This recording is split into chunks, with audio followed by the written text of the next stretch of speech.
Revanth KCR రాహుకేతువులట. Revanth Reddy and KCR అట రాహుకేతువులట. మరి మీరేందో. ఇప్పుడు రేవంత్ రెడ్డితోనే కదా మీరు కలిసి ఉన్నది. కిషన్ రెడ్డి అయినా బండి సంజయ్ అయినా గతంలో కేసీఆర్తో కలిసి ఉన్నారు. సరే, మీరు కేసీఆర్తో కొంచెం కొట్లాడినట్టున్నారు బండి సంజయ్. ఇప్పుడు రేవంత్ రెడ్డితో అయితే మొత్తం ములాఖతే. మొత్తం ఎక్కడికక్కడ ఏ పని కావాలన్నా అసలైన కాంగ్రెస్ వాళ్ళు చెప్తే పనులు అయితే లేవు. వాళ్ళు పాపం మొత్తుకుంటున్నారు, ఈ ఎందుకున్నవరా ఈ కాంగ్రెస్లో, ఈ కాంగ్రెస్ని ఎందుకు ఇంతకాలం భుజాల మీద మోసినామని వాళ్ళు బాధపడుతున్నారు. సరే పాపం అయినా కూడా వాళ్ళు హార్డ్ కోర్ కాంగ్రెస్ కార్యకర్తలు, కాంగ్రెస్ నాయకులు కాబట్టి పోనీ పార్టీ మనం నమ్ముకున్నాం కదా వాళ్ళు ఉన్నారు. వాళ్ళ పనులు అయితే లేవు, ఎందుకంటే వాళ్ళ దగ్గర పైసలు లేవుగా. వాళ్ళు ఏదో అధికారం వస్తే చిన్న చిన్న పనులు అయితే ఏమని వాళ్ళు ఎదురు చూసిర్రు. అధికారం వచ్చిన తర్వాత ఇప్పుడు ఇది అసలైన కాంగ్రెస్, తెలుగు కాంగ్రెస్ ఇది. ఎందుకంటే ఇప్పుడు తెలుగుదేశం నుంచి వచ్చిన వాళ్ళంతా ఆ కాంగ్రెస్ వాళ్ళు ఉన్నారు ఇంట్లో. దాంతోపాటు అపోజిషన్ పార్టీల్లో ఉన్నారు కదా. ఇప్పుడు బీఆర్ఎస్ కొంతమంది లీడర్ల పనులు అవుతాయి, బీజేపీల పనులు కూడా అవుతున్నాయి. అందులో ముఖ్యంగా కిషన్ రెడ్డి, బండి సంజయ్, రేవంత్ రెడ్డితో మంచి సంబంధాలు ఏర్పాటు చేసుకుని చాలా బలంగా ఉన్నారు. అందుకే వీళ్ళకి ఇక్కడ పవర్ రావడము ఇంకోటి అనేది వీళ్ళకి అసలు ఆలోచన కూడా లేదు. అందుకే గద్దర్ను అవమానించారు, తెలంగాణ ఈ స్టేట్మెంట్స్ అన్ని ఎట్లా వస్తున్నాయి, అందులో భాగంగా వస్తున్నాయి. మీరు తెలంగాణలో ఇంకా మనం లెక్కలు తీయాలి. ఎవాక్యూ ప్రాపర్టీస్ అని ఉన్నాయి భూములు. యాక్చువల్గా కేంద్రం ఆధీనంలో ఉండాల్సినటువంటి భూములు అవి. రక్షణగా రాష్ట్ర ప్రభుత్వం ఉంటుంది. ఈ లాస్ట్ 1.5 year నుంచి ఆ ప్రాపర్టీస్ని మొత్తం లేపు అవతల పడేస్తున్నారు. భూములే, ప్రాపర్టీస్ అంటే భూములే.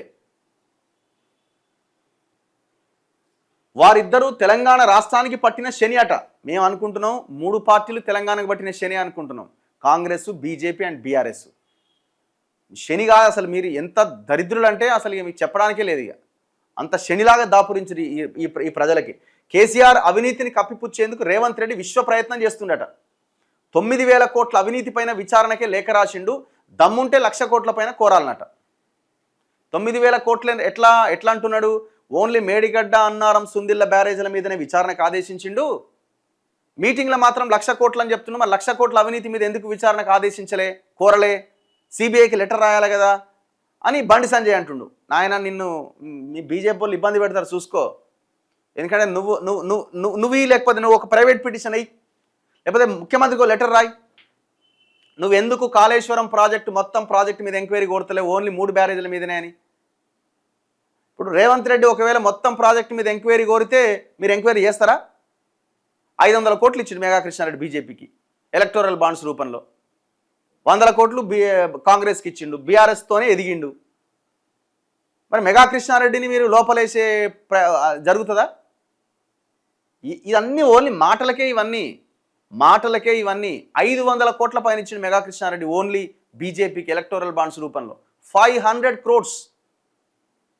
ఎక్కడ పైసలు అవి? కాళేశ్వరం పైసలు, మిషన్ భగీరథ పైసలు, ఇంకో పైసలు.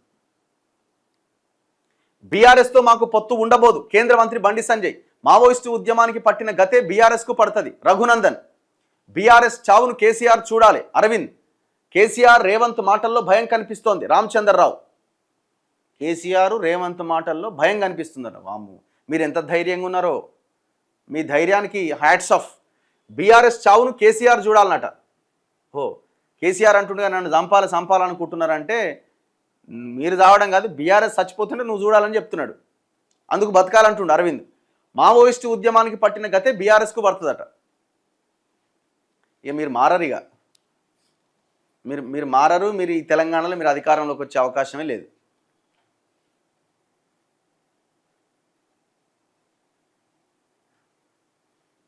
నెక్స్ట్ మిగతా వార్తల్లో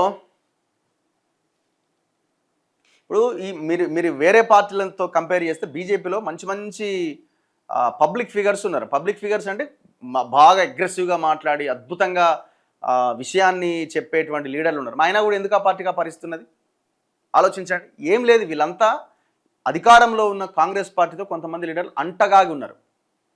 నేను రీసెంట్గా కూడా చెప్పిన 6 ఎంపీలు, కొంతమంది ఎమ్మెల్యేలు కలిసి నరేంద్ర మోదీకి లిఖితపూర్వకంగా ఈ 2 కేంద్ర మంత్రుల వల్ల రాష్ట్రంలో బీజేపీ ఎదగట్లేదు, రేవంత్ రెడ్డితో ములాఖాత్ అయ్యారని వాళ్ళు లెటర్ ఇచ్చినారు.